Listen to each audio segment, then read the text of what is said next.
Buongiorno a tutti e buongiorno a tutte. Oggi andiamo alla scoperta dei muri del quartiere San Paolo di Bari. Sarà una figata, preparatevi, andiamo.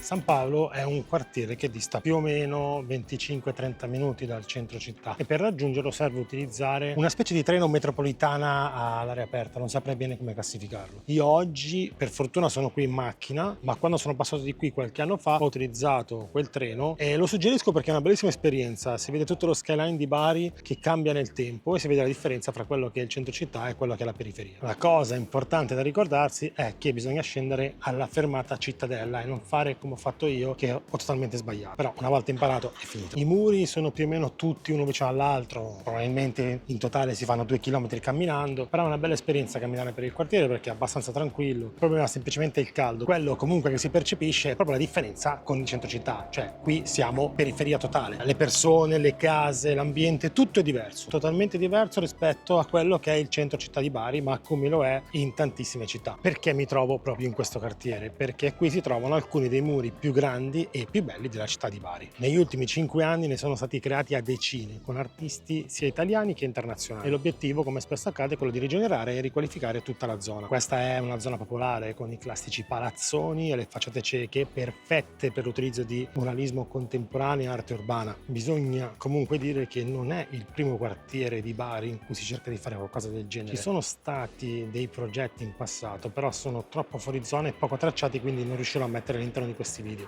I muri di San Paolo si dividono principalmente in 2 grandi gruppi, poiché fanno parte di 2 eventi differenti, uno del 2021 e uno del 2024. Il primo progetto, quello del 2021, si chiamava QM San Paolo, qualcosa del genere. Comunque era San Paolo Quartiere Museo o Quartiere Museo San Paolo, indifferente, con alle spalle l'associazione Fondazione Mecenate 90. Il progetto si spiega da solo. Alla base di tutto c'era la generazione di 10 differenti muri con altrettanti artisti per trasformare San Paolo in un quartiere museo. L'arte urbana ed il muralismo contemporaneo sono una cosa che è sia funzionale che funzionante se non utilizzato solo per abbellimento del quartiere. Insomma, creata giusto per rendere il quartiere teoricamente meno degradato perché si pensa che i muri colorati siano muri più belli. Questa tipologia di arte è utile se si coinvolgono le persone, se si coinvolge la popolazione. I progetti per funzionare devono rispecchiare le idee di chi vive il quartiere, devono cercare di mandare un messaggio, devono raccontare delle realtà che a volte sono problematiche. Ben vengano queste cose. L'importante per me è che non vengano creati dei muri giusto per lasciarli lì o per farsi belli davanti ai cittadini e guadagnare dei voti, poiché troppo spesso si sottovaluta il fatto che qualcosa nato in maniera positiva può diventare il lato negativo e può iniziare ad essere anche odiato da chi vive nel quartiere.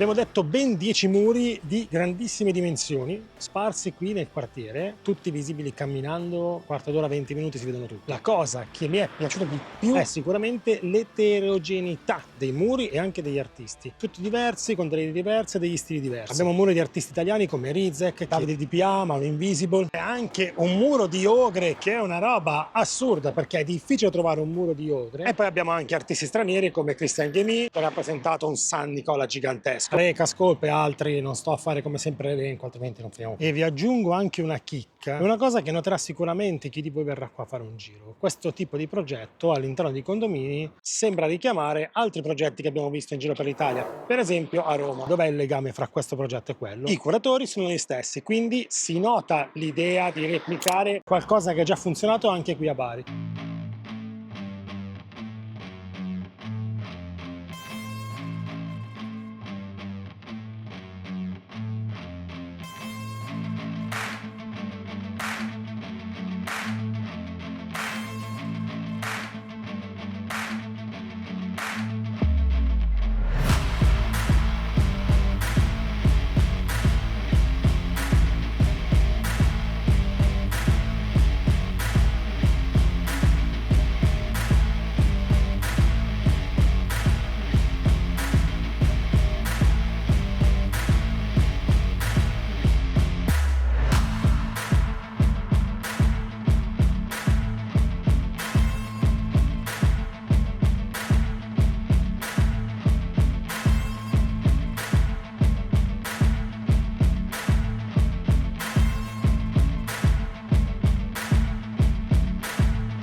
I muri più recenti invece del quartiere fanno parte di un festival che si è svolto qualche mese fa, terminato veramente da poco, è stato inaugurato l'ultimo muro nel giugno 2024. Anche in questo caso si parla di 10 muri, ma c'è una differenza importante. Si può notare come in generale si sia alzato il livello del muralismo urbano contemporaneo. Non sto dicendo che i muri siano più belli o fatti meglio, sto dicendo che proprio a livello artistico in generale la scena ha dovuto alzare il livello. C'è stata un'evoluzione assurda all'interno di questa arte, all'interno di questo mondo, soprattutto sul territorio italiano, con l'esplosione di tantissimi nuovi artisti e anche l'introduzione di artisti che prima magari non facevano muri all'interno del muralismo. Tutto questo non ha fatto altro che alimentare l'arte, alzare l'asticella, invitare ad indagare di più, invitare a studiare di più, usare nuove tecniche, usare tecniche vecchie. Ha aiutato chi organizza i festival ad aprirsi, ad invitare artisti internazionali, a volte a lasciare anche più libertà agli artisti nella realizzazione dell'opera, a accettare stili diversi, l'astrattismo, forme diverse, insomma ha aiutato in generale. Non so se mi sono spiegato o se mi sono stato spiegato per fare una citazione, però il concetto è che i muri 2024 hanno un quid in più, danno proprio questa sensazione più international e mi ricordano quello che per esempio ho visto a Lisbona, dove secondo me sono molto più avanti rispetto all'Italia, mentre quelli del 2021 mi danno una sensazione molto più autoctona di collegamento col territorio e anche di un evento leggermente diverso. Adesso, chiudendo tutta questa mega parentesi che ho fatto e magari non era neanche necessaria, parliamo un po' del progetto. Vado a parafrasare le parole dell'art director dicendo che Sam Part è entrato nel quartiere chiedendo permessi, cercando il più possibile di rispettare chi lo vive, ma cercando in qualche modo di rilanciare questa realtà che a tutti gli effetti è periferica, magari provando a dargli un tocco internazionale. La cosa che più mi è piaciuta tra gli obiettivi e che voglio condividere con voi, il fatto di cercare di rendere le persone autoctone orgogliose del progetto è sicuramente un plus ed è quello a cui bisogna puntare sempre. Tra gli artisti che hanno partecipato all'edizione di Sam Part 2024 abbiamo dei nomi veramente interessanti: Besod, Taxis, Gillo, Nian, Zoe, Slim Safon, Chione, Spider Tag, Tiago Mazza, Iota e Alba Fabre, ed ognuno di loro ha cercato nel miglior modo possibile di rappresentare sui muri qualcosa che si legasse al territorio e mi sento di dire che alcune opere hanno fatto proprio colpo.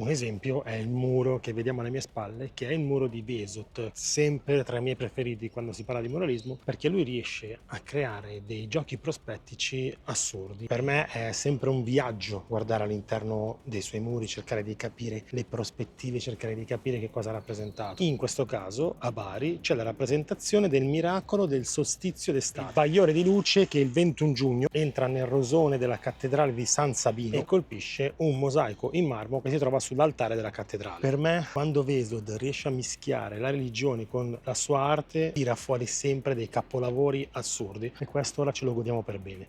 Nian e Slim Safont invece hanno trasportato sui muri Santa Rita. Sono state proprio le persone autoctone a chiedere agli artisti di trattare questo tema religioso, perché Santa Rita in questa zona è la santa di riferimento. Andando un po' ad indagare su chi fosse Santa Rita, ho scoperto che è la santa dei casi disperati. E quindi quale santa migliore se non questa anche per me? Sono abbastanza certo che appena mia madre vedrà questo video dirà che è la santa perfetta per me. Comunque, le due rappresentazioni sono totalmente differenti. Qui abbiamo Slim Safont che ha riprodotto con il suo stile il volto di una ragazza che vive nel quartiere, quindi la santa prende le sembianze di una ragazza normale che vive i problemi di questo quartiere e quindi vive i problemi di tutti i giorni che hanno tutte le persone che vivono qua. Personalmente mi ha emozionato davvero tanto perché è uno stile che mi piace, è un volto sopraffino, bellissimo, proprio lo stile di cui ultimamente mi sto appassionando, con questa pittura che usa dei toni, dei colori un po' diversi per ricrearne degli altri, quindi per me è assolutamente assolutamente da vedere. Dall'altra parte invece abbiamo Nian, che ha rappresentato la santa con il suo classico stile, con questa figura dalle braccia lunghe che abbraccia il popolo e tiene in mano una rosa rossa, che dovrebbe essere il simbolo della santa. Insomma, sono due rappresentazioni con stile opposto, ma che comunque hanno un grande effetto e spero che abbiano un grande effetto anche sulla popolazione del quartiere.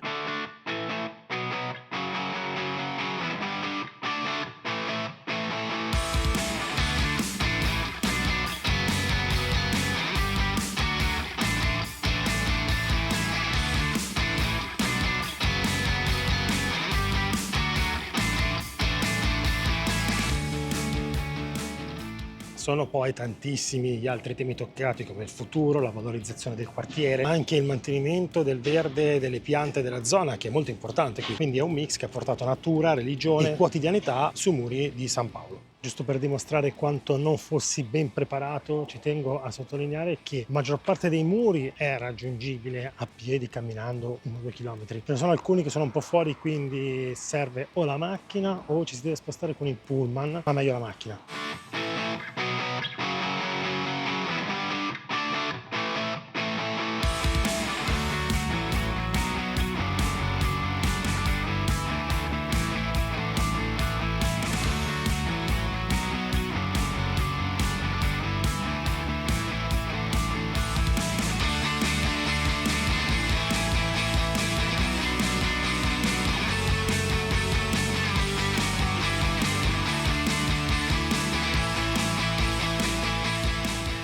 Spero che il quartiere San Paolo di Bari vi sia piaciuto. Vi ricordo di salutare sempre le persone che incontrate. Io ho avuto modo di chiacchierare con qualcuno, gente tanto simpatica, soprattutto i più anziani, perché hanno voglia di condividere informazioni, di parlare. Io sono sempre Disagian, mi trovate su Instagram come Disagian, sul sito come disagian.it e ricordatevi di andare ad ascoltare il mio podcast Disagismi Urbani e di iscrivervi alla newsletter per rimanere sempre aggiornati ed aggiornate. Un saluto, alla prossima!